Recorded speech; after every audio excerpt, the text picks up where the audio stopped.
প্রবাসী ভাই এবং আমাদের বাল্লা মা বোনরা যারা যেভাবে দোয়া চেয়েছেন, টাকা দিয়ে পয়সা দিয়ে,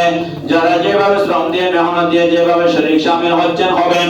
আল্লাহ প্রত্যেক প্রবাসী ভাইদের আল্লাহ এই অনুদান কবুল করে তাদের জান মাল ঈমান ইজ্জত আবরুকে হেফাজত করুন আল্লাহ।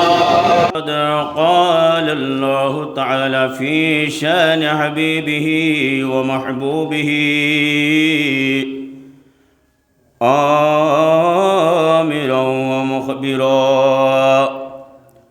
إن الله وملائكته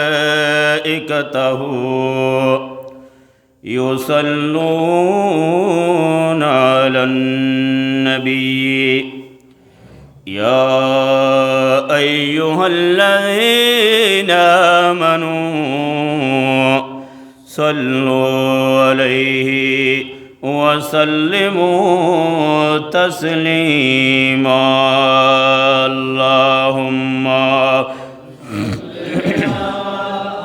سيدنا